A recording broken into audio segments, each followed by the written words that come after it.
Tujuan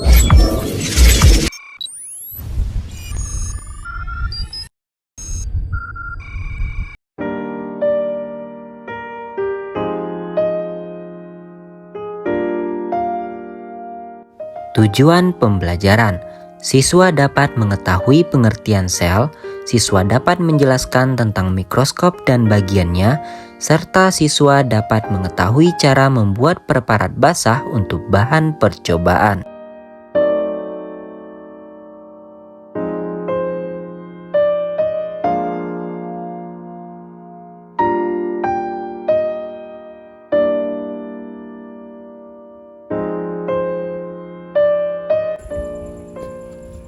San, kamu ngapain bengong? Oh enggak, kepikiran aja. Tadi Pak Gifan menjelaskan bahwa kita dapat melihat sel yang berbentuk sarang lebah dari bunga ini. Tapi kok dari tadi nggak ada ya? Coba lihat, kok nggak ada sarang lebahnya? Coba kita tanya Pak Gifan. Ayo. Kira-kira Bapak di mana ya? Oh iya, tadi aku ada lihat, Bapak ada di labor, entah ngelihat alat kayak gimana gitu. Ya udah, yuk. Yuk.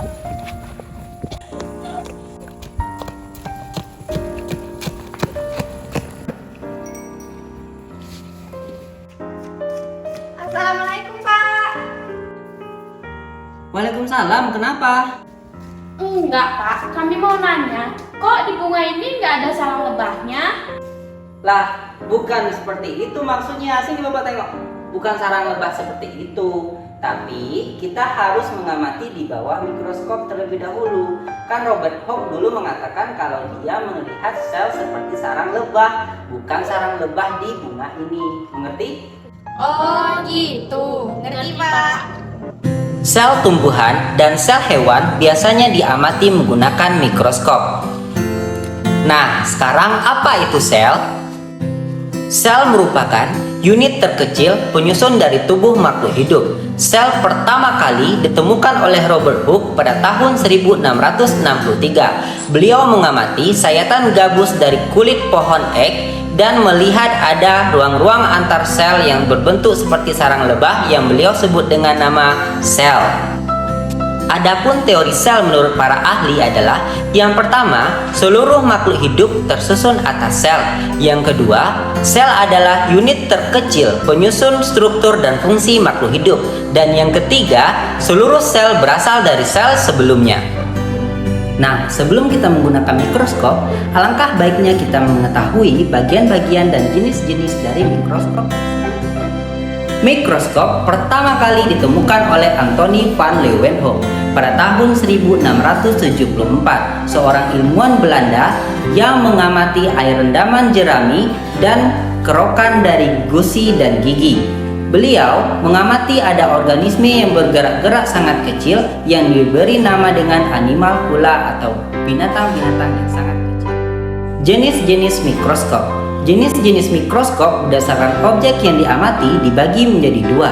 Yang pertama adalah mikroskop dua dimensi, biasanya adalah mikroskop cahaya dengan perbesaran maksimal 1000 kali. Sedangkan yang kedua adalah mikroskop tiga dimensi, biasanya adalah mikroskop stereo dengan perbesaran maksimal 7 sampai 40 kali perbesaran. Sedangkan berdasarkan sumber cahayanya, mikroskop dibagi menjadi dua, mikroskop cahaya dan mikroskop elektron. Mikroskop cahaya bersumber dari cahaya dengan perbesaran maksimal 1000 kali. Sedangkan yang kedua adalah mikroskop elektron bersumber dari elektron dengan perbesaran 100.000 kali perbesaran. Wow, sangat besar ya. Mikroskop biasanya memiliki lensa okuler yang berbeda-beda. Mikroskop monokuler merupakan mikroskop yang memiliki satu saja lensa okuler, sedangkan yang kedua adalah mikroskop binokuler, merupakan mikroskop yang memiliki dua lensa okulernya. Sedangkan yang ketiga adalah mikroskop trinokuler, adalah mikroskop yang memiliki tiga lensa okuler, dua untuk mata dan satu lagi untuk kamera untuk ditampilkan di layar monitor. Bagian-bagian mikroskop: lensa okuler, tabung mikroskop, revolver, makrometer, mikrometer, lensa objektif, meja preparat, penjepit preparat, sudut inklinasi, cermin, kaki mikroskop, dan pegangan mikroskop. Cara menggunakan mikroskop. Preparat dibagi menjadi dua, preparat kering dan preparat basah. Preparat kering merupakan preparat yang sudah jadi yang siap digunakan langsung. Sedangkan preparat basah merupakan preparat yang dibuat saat akan praktikum akan dilaksanakan dan hanya sekali pakai. Preparat merupakan objek yang akan kita amati di bawah mikroskop. Pertama, pastikan mikroskop mendapat cahaya yang cukup. Potonglah objek setipis mungkin secara memujur atau melintang. Letakkan sayatan di atas objek gelas, kemudian tetesi dengan menggunakan air secukupnya. Tutuplah objek gelas dengan menggunakan cover glass. Letakkan preparat di atas meja preparat mikroskop dan jepit dengan penjepit agar tidak lepas dan geserlah sampai pas. Amati di bawah mikroskop dengan perbesaran yang lebih kecil terlebih dahulu. Cari objek dengan menaik turunkan makrometer dan mikrometer. Amatilah sampai menemukan gambar seperti gambar di atas. Gambar di atas merupakan sel tumbuhan yang diamati dengan menggunakan mikroskop. Ih, beneran ada loh sarang lebahnya. Coba lihat. Wah, iya, Pak, beneran ada loh Pak sarang lebahnya. Nah, bener kan yang Bapak bilang tadi? Nah, sekarang coba kalian cari air danau, air sungai, dan air sawah. Oke? Oke. Pak, kami pergi dulu ya. Ya, nanti ya. Ya.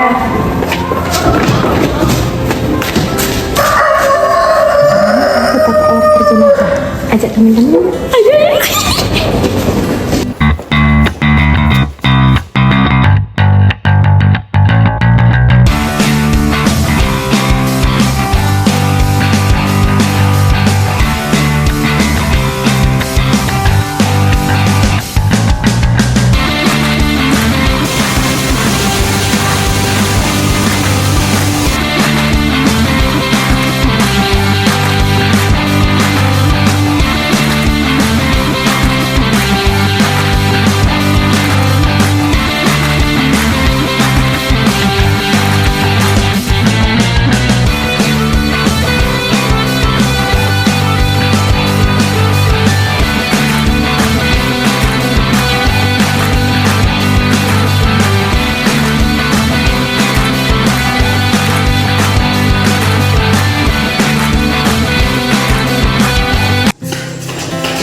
Mana?